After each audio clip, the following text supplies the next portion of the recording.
पहिला प्रश्न होता की ऑडिट नक्की कोणी केलं। हा प्रश्न आम्ही याकरता विचारतोय कारण सगळ्यात जास्त भ्रष्ट डिपार्टमेंट जर कुठलं असेल तर होल्डिंग आणि मोबाईल टॉवरचं डिपार्टमेंट आहे महापालिकेतलं। फार डीएमसी पर्यंत सगळे हप्ते घेतात आणि कुठलंही स्ट्रक्चरल ऑडिट झालेलं नाही त्यामुळे हा माझा आपण या अधिवेशन काळातच हे तुम्ही स्ट्रक्चरल ऑडिटचं सगळं जो काही आहे तो पटलावर ठेवणार का, हा पहिला प्रश्न।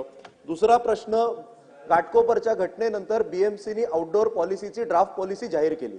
आज ऑगस्ट महिन्यामध्ये ती ड्राफ्ट पॉलिसी जाहीर केल्यानंतर आतापर्यंत गेल्या 8 महिन्यामध्ये ती ड्राफ्ट आउटडोर होल्डिंग पॉलिसी ही फायनलाइज का करण्यात आली नाही, हा माझा दुसरा प्रश्न।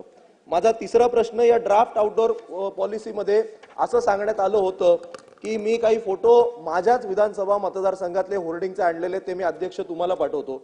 बिल्डिंग लाईनच्या बाहेर जर कुठले होर्डिंग असतील तर ते निष्कासित करण्यात येतील, हे मी फोटो आणलेत।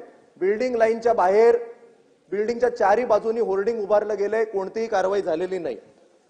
त्यानंतर जर दाट रहिवासी आणि दाट वस्तीच्या ठिकाणी जर होर्डिंग असतील, ती जर कोसळली तर जेवढे लोक मृत्युमुखी पडतील याची सर्वस्वी जबाबदारी सरकारची असेल। माझ्या विभागात 90% स्लम आहेत, मी फोटो आणलेत।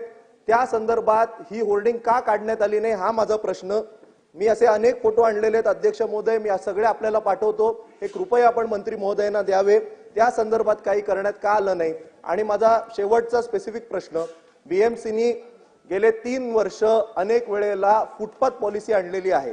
त्या फुटपाथ पॉलिसीमध्ये सांगतात की फुटपाथवरच्या सगळ्या एन्क्रोचमेंट आम्ही काढू, असं असताना देखील गेल्या 3 महिन्यामध्ये विधानसभेची निवडणूक झाल्याच्या नंतर फुटपाथवर होर्डिंग उभे राहिलेले आहेत, त्याचे सुद्धा मी फोटो आणलेले आहेत। माझ्या मतदारसंघात फुटपाथवर होर्डिंगची स्ट्रक्चर उभी राहिलेली आहे, लोकांना चालायला जागा नाही, मी त्याचे सुद्धा आणलेले आहेत। जर फुटपाथची पॉलिसी इन प्लेस आहे तर या लोकांना परमिशन कशा मिळतात, कोण यांना परमिशन